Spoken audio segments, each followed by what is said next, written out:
जब भी किसी व्यक्ति के कार्य में अहम भाव प्रबल हो तो अहंकार व्यक्ति जैसा भी हो उसे अस्तित्व केवल वैसा ही प्राप्त होता है। व्यक्ति यदि अपने कर्मों के लिए अपने को उत्तरदायी समझे तो वो स्वतंत्र था। जब तक व्यक्ति किसी और को उत्तरदायी समझेगा तब तक वो निर्बल रहेगा। व्यक्ति यदि ये सोचे कि उसके दुख का कारण कोई और है तो सुखी कैसे रह पाएगा? यह असंभव है, क्योंकि दूसरों को परिवर्तित करना उसके वश में है। वो तो केवल अपने आप को परिवर्तित कर सकता है। यही एक स्वतंत्रता है उसके पास। जो पीड़ा है, जो कष्ट है, व्यक्ति के अपने फल है, अपने निर्णय के फल। और जिस दिन वो अपने निर्णय परिवर्तित करते उसी दिन उसके जीवन में परिवर्तन भी आता है। जिन्होंने जीवन के प्रति घृणा सिखाई उन सभी व्यक्तियों ने पृथ्वी को नर्क बनाने में अपना योगदान दिया। इसलिए अधिकांश व्यक्ति अपने दोष, अपनी त्रुटियां और अपनी व्यर्थता को जीवन पर आरोपित कर मुक्त हो जाते हैं। उन्हें लगता है कि जीवन ऐसा ही होता है और उसके समक्ष हो विवश। वो ये नहीं समझते कि वो जिन प्रवृत्तियों को लिए वो प्रवृत्तियां दुख को जन्म देने वाली वृत्तियां हैं। वो अपनी अज्ञानता के गहराई से अनभिज्ञ है और वो अपने अहंकार में ये स्वीकार नहीं कर पाते कि वो तो कुछ जानते हैं। अहंकार सर्वज्ञता का भ्रम उत्पन्न करता है। न जानने की स्वीकृति बहुत बड़ी विनम्रता है और वही पवित्रता भी है। हमें संसार में संतुलन को बनाए रखने की पवित्रता के आधिक्य क्या? व्यक्ति अपने को खो दे समझती है।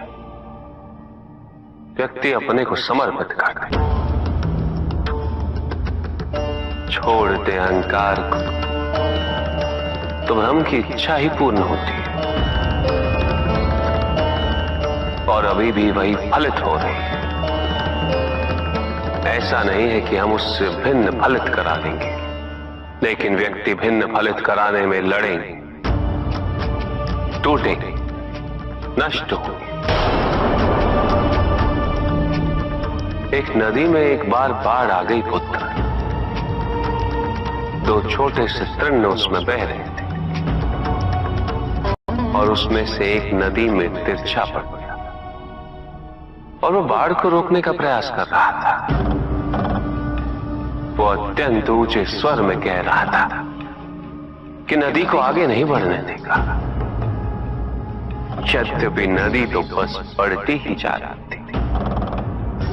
वो फिर ऊंचे स्वर में यही कह रहा था कि मैं इसे अवश्य रोकूंगा, यद्यपि रोक नहीं पा रहा था। नदी को तो उसके संघर्ष का कुछ भी पता नहीं चल रहा था, किंतु नदी को उसके होने या ना होने से क्या अंतर? उस कण के लिए तो यह अत्यंत महत्वपूर्ण था। उसका जीवन तो संकट में था। वो तो बस बहे जा रहा था। वो जहां भी पहुंचता, किंतु उसे पहुंचना तो संघर्ष करके ही था। किंतु ये बीच का क्षण, ये बीच का काल दुख, पीड़ा, द्वंद्वता का काल है। वहीं दूसरी ओर जो दूसरा तृण था उसने अपने को समर्पित कर दिया। वो तो नदी में सीधा पड़ा हुआ था, नदी के प्रवाह के साथ साथ बहता जा रहा था और उसे ऐसा प्रतीत हो रहा था जैसे कि वो नदी को दिशा दे रहा। उसे प्रवाहित होने में सहायता कर रहा। वो तो ये निश्चय कर बैठा था कि नदी को समुद्र तक पहुंचाकर ही रहेगा, किंतु नदी को उसकी उपस्थिति का भी आभास नहीं था। नदी पर उन दोनों के होने या ना होने का कोई प्रभाव नहीं था। नदी तो बस बहे जा रही थी। ब्रह्म की इच्छा को जाना नहीं जा सकता, किंतु ब्रह्म के साथ एक अवश्य हुआ जा सकता, और तब व्यक्ति की अपनी इच्छा तो खो ही जाती है, केवल उसकी इच्छा ही शेष रह जाती। युद्ध किसी व्यक्ति से नहीं, मानसिकता से होता। युद्ध में संघर्ष अच्छाई या बुराई का नहीं होता, सभी में अच्छाई है और बुराई भी है पुत्र। युद्ध तो विचारधाराओं का होता है। व्यक्ति अपने पराक्रम पर, अपनी क्षमता पर विश्वास कर युद्ध करता है, और जब उस विश्वास को क्षति पहुंचती तो सब कुछ निरर्थक प्रतीत होने लगता। विनाश उसका मूल स्वभाव है। संगीत से यह प्रक्रिया और भी प्रबल होती, किंतु विनाश किसका? प्रश्न ये है। जो विनाश अपनी सीमाओं का, ताकि व्यक्ति अनंतता की ओर अग्रसर हो सके,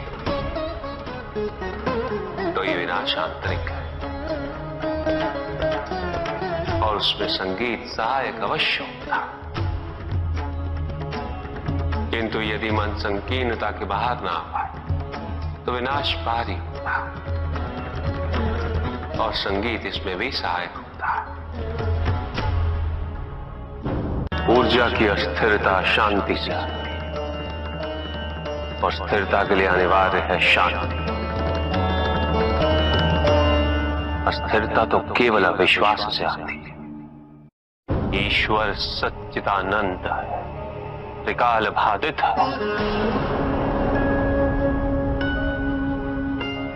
निरंतर ज्ञान के प्रकाश से प्रकाशित है, आनंद के सागर है।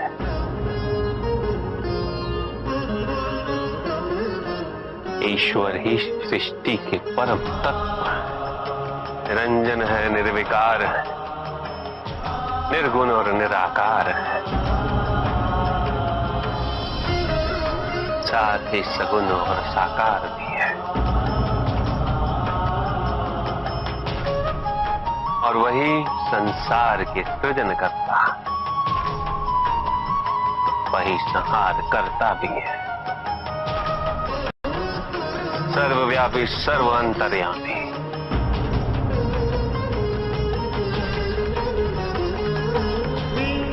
और सर्व समर्थ भी है। कहिए, जहां न अमृत, न विष, न सुख, न दुख, न स्वर्ग, न नरक, वही परम आनंद है। उसी परम आनंद तक की यात्रा है तुम्हारी। ये यात्रा आनंद के सानिध्य की है, ये यात्रा सानिध्य के आनंद की है। और इस यात्रा में मैं प्रतिपल तुम्हारे साथ, मैं ही तुम, हर आरंभ का मैं ही अंत हूं, और हर अंत सदैव मेरा ही आरंभ होगा।